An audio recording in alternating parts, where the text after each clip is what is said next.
Hello guys, myself Sandeep Kumar Sinha. Welcome back once again to my channel with a new video on factor incomes and transfer income.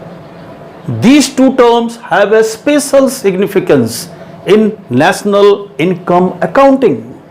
So let us have a look at the meaning of the term first, factor income. Factor means factors of production. Income means money received from any source, किसी भी source से पैसा अगर हमें मिलता है उसे income कहते हैं. और factor means factors of production, मतलब सिंपल लेमन लैंग्वेज में अगर बात करेंगे तो factor income means incomes of factors of production, माने फैक्टर्स ऑफ प्रोडक्शन का income. Now what are those factors of production? Land, labour, capital and entrepreneurship. These are the four factors of production. Or these factors of production, they get income. Then what are those factor incomes? Rent, which is paid to land. Wages and salaries, which is paid to labor. Interest, which is paid to capital. Profit, which is paid to entrepreneurship. Now, these are the four factor owners.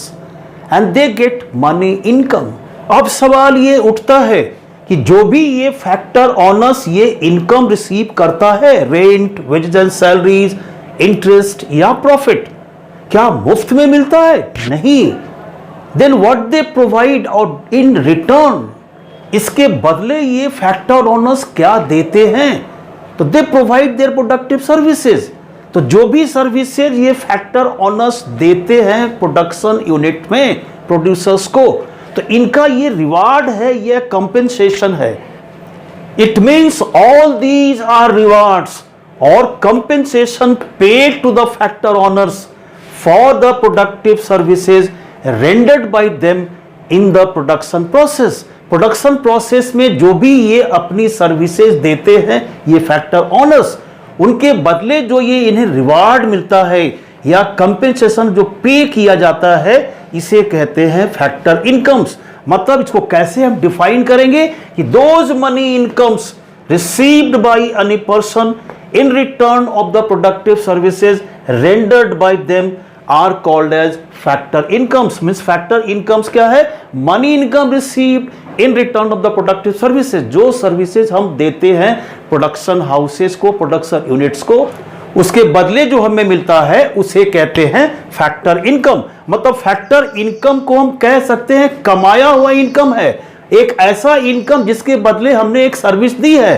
They are said to be the earned income and it is a bilateral concept. ठीक है, तो producers point of view से हम इसे क्या कहेंगे? Factor payments. Means factor payments और factor incomes दोनों एक ही है. प्रोड्यूसर्स पॉइंट ऑफ व्यू से these are payments and from the factors point of view these are the money income received. Means factor incomes और फैक्टर पेमेंट्स दोनों का amount same है. तो what is the significance during the accounting process? तो it is added during computation of national income. जब भी national income हम add करते, ये कंप्यूट करते हैं, तो फैक्टर इनकम्स को हमेशा जोड़ते हैं. तो अभी हमने क्या देखा कि factor income arises because of production of goods and services. जो भी प्रोडक्शन प्रोसेस में हम सर्विसेज कंट्रीब्यूट करते हैं उसके बदले जो इनकम मिलता है वो है factor income. Now come to the second term, that is transfer income. Transfer इन मतलब जो सिर्फ ट्रांसफर हो जाए हमारे खाते में. इनकम का मतलब दैट इज मनी रिसीव्ड. जो भी पैसा हमारे पास आया, जो ट्रांसफर के थ्रू आया, किसी ने हमें दे दिया, बदले में हमने कुछ नहीं दिया. मींस कुछ ऐसे भी इनकम है which are simply received without making any contribution to the flow of goods and services. जो कोई भी सर्विसेज नहीं देता प्रोडक्शन प्रोसेस में, and even though those people receive money income, तो such income received are called as transfer income. तो these are transferred by government or any other agencies and nothing is given by the recipient in return. जो भी पैसा receive करता है बदले में वो कुछ नहीं देता है. ऐसे कोई भी मनी इनकम को received without rendering any productive services in return are called transfer income. कोई भी मनी इनकम कोई भी व्यक्ति अगर रिसीव करता है बिना किसी सर्विसेज दिए हुए, तो वैसे इनकम को हम कहते हैं transfer income. What are those examples? Old age pension, जो भी बूढ़े ओल्ड एजेड पीपल है, they are getting income on a regular basis by the government agencies and they do not give anything in return. Widow pension, gift, scholarship to the students, subsidy payment by the government, unemployment allowances to the unemployed people, all these are examples of that is transfer incomes. Now, because of the fact that they do not contribute to the flow of goods and services, it is a simple mere receipt concept. We receive money and we do not pay anything in return. So it is a receipt concept and is unilateral है ना in sense. अब इसका significance क्या है? Transfer income, जब भी हम national income compute करते हैं, कैलकुलेट करते हैं, तो ट्रांसफर इनकम को छोड़ देते हैं, एक्सक्लूडेड, मतलब ना तो जोड़ते हैं ना घटाते हैं, छोड़ देते हैं। Means transfer income national income का एक कंपोनेंट नहीं है जब भी हम नेशनल इनकम कंप्यूट करते हैं तो। और जब भी क्वेश्चंस में आएगा तो जो तीन कंपोनेंट्स जो मिलेगा कंपोनेंट्स ट्रांसफर इनकम्स का, first is interest on national debt. सरकार जो कर्ज लेती है उस पर जो इंटरेस्ट का पेमेंट करती है वो हमारा फर्स्ट कंपोनेंट है ट्रांसफर इनकम का। Second is current transfers from government administrative department. सरकार का जो भी एडमिनिस्ट्रेटिव डिपार्टमेंट्स है वहां से जो भी ट्रांसफर्स होता है to any person, that is called the transfer payment of the government and transfer income of the person who receives it. And the third one is net current transfers from the rest of the world.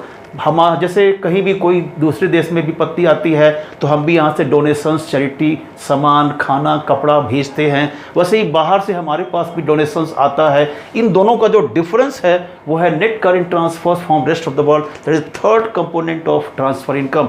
इन तीनों का sum total जो हमारा होगा वो total transfer income होगा। Now we looked at the two concept, that is factor income and transfer income. Now what is the difference between the two? Let us compile it in a column or table format. Now let us have a look at the difference between the two terms, that is factor income and transfer income. First point, it is received in return for rendering productive services, means services के बदले ये income मिलता है। First point transfer income का, it is received without any productive services in return. भैया किसी services के दिए हुए जो पैसा मिलता है वो है transfer income. Factor income, it is earned income, means ये अर्निंग कंसेप्ट है, it is only a receipt concept, means it is not an earned income, it is earned income, means it is simply received, ये सिर्फ हम receive कर लेते हैं। It is a bilateral concept, means two people are involved or engaged. It is unilateral concept. Fourth point, it is added during estimation of national income, that is factor income को हम जोड़ते हैं और transfer income को छोड़ देते हैं, न जोड़ते हैं न घटाते हैं जब भी हम नेशनल इनकम कंप्यूट करते हैं। और एग्जाम्पल जो हमारा क्या है फैक्टर इनकम का, rent, wages and salaries, profit, interest etcetera. And examples transfer income का, gift, subsidies, donations, scholarships, etc. So that's all about the two terms, factor income and transfer incomes. Thank you very much for watching the video.